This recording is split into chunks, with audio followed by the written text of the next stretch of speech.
तर तिकडे राष्ट्रवादीच्या गोटातही हालचाली सुरू आहेत। राष्ट्रवादीच्या आमदारांनाही फोन यायला सुरुवात झालेली आहे।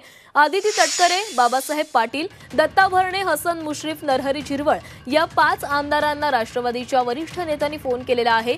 आज हे 5 नेते मंत्रिपदाची शपथ घेणार आहेत। तर राष्ट्रवादीच्या गोटामध्ये देखील या हालचालींना सुरुवात झालेली आहे। भाजप आणि शिवसेनेकडून आपल्या आमदारांना फोन केले जात आहेत। तर राष्ट्रवादीच्या आमदारांनाही आता फोन करायला सुरुवात झालेली आहे। आदिती तटकरे, बाबासाहेब पाटील, दत्ता भरणे, हसन मुश्रीफ आणि नरहरी झिरवळ या 5 आमदारांना मंत्रिपदाची शपथ घेण्यासाठी बोलावण्यात आलेलं आहे। राष्ट्रवादीच्या आमदारांनाही फोन यायला सुरुवात झालेली आहे। आपण बघूयात कोणकोणत्या आमदारांना राष्ट्रवादीच्या नेत्यांकडून फोन करण्यात आलेला आहे। श्रीवर्धनच्या आदिती तटकरे, अहमदपूरचे आमदार बाबासाहेब पाटील आणि इंदापूरचे आमदार दत्ता भरणे यांना मंत्रिपदाची शपथ घेण्यासाठी फोन आलाय। तर कागलचे आमदार हसन मुश्रीफ, दिंडोरीचे आमदार नरहरी झिरवळ आणि श्रीवर्धनच्या आमदार आदिती तटकरे यांना फोन आलेला आहे।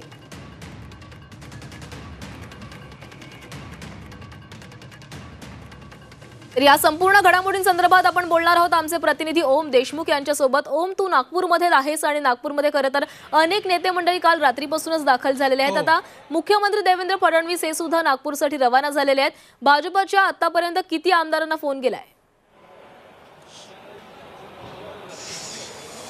श्वेता, भाजपकडनं आतापर्यंत किमान 10 ते 12 आमदारांना यावेळेला मंत्रिपदासाठी फोन केलेले आहेत। जर आपण नावांच्या यादीवरती जर आपण लक्ष दिलं तर भाजपनं अनुक्रमे नितेश राणे, शिवेंद्रसिंह राजे भोसले, चंद्रकांतदादा पाटील, पंकज भोयर, मंगल प्रभात लोढा, गिरीश महाजन, जयकुमार रावळ, पंकजा मुंडे, राधाकृष्ण विखे पाटील, गणेश नाईक, मेघना बोर्डीकर, माधुरी मिसाळ आणि अतुल सावे अशा एकूण 12 लोकांना मंत्रिपदासाठी फोन केलेले आहेत। आणि या लोकांना तुम्ही मंत्रिपदाची शपथ घेण्यासाठी तयार व्हा अशा प्रकारच्या सूचना प्रदेशाध्यक्ष चंद्रशेखर बावनकुळे यांच्याकडनं देण्यात आल्या।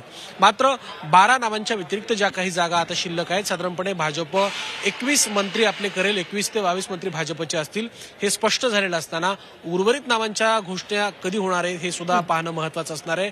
भाजपकडनं या सगळ्या नावांची घोषणा करण्यात आली। सोशल समीकरणं, सामाजिक समीकरणं, जातीगत समीकरणं याचा सगळा अभ्यास करण्यात आला। भाजपनं मराठवाड्यामध्ये सद्यस्थितीमध्ये तरी 3 लोकांना मंत्रिपद दिलेलं आहे, त्यामध्ये पंकजा मुंडे असतील, अतुल सावे असतील आणि मेघना बोर्डीकर असतील। त्यामुळे कुठेतरी सोशल बॅलन्स करण्याचा सुद्धा प्रयत्न भाजपकडनं केला जातोय का हे देखील पाहणं महत्त्वाचं असणार आहे। जुन्या चेहऱ्यांपैकी चंद्रकांतदादा पाटील असतील, गिरीश महाजन असतील यांना कुठेतरी स्थान देण्यात आले। त्यासोबतच स्वतः चंद्रशेखर बावनकुळे हे देखील मंत्री असतील। नितेश राणे यांना पुन्हा एकदा प्रमोट करण्याचा प्रयत्न भाजपकडनं केलाय। त्यांची पहिल्यांदा मंत्रिपदावरती वर्णी लागते। हिंदुत्वाचा चेहरा म्हणून नितेश राणे यांच्याकडे पाहिलं जातंय। यामध्ये अधिकाधिक नवनवीन चेहरे देण्याचा प्रयत्न, जसं नितेश राणे असतील, पंकज भोयर असतील यांना किंवा मेघना बोर्डीकर असतील, या सगळ्याच चेहऱ्यांना पहिल्यांदा संधी दिली जाते। त्यामुळे भाजप यंग ब्रिगेड मैदानात उतरवते। त्यासोबतच काही प्रमाणात सगळ्यात ज्येष्ठांना न डावलता अगदी मोजक्या लोकांना पुन्हा एकदा संधी देण्याचा प्रयत्न भाजपनं केला। त्यामुळे जुने नवे, जातीगत, सामाजिक, राजकीय, प्रादेशिक या सगळ्या समीकरणांचा संतुलन करण्याचा प्रयत्न भाजपकडून या निमित्तानं होताना दिसतोय।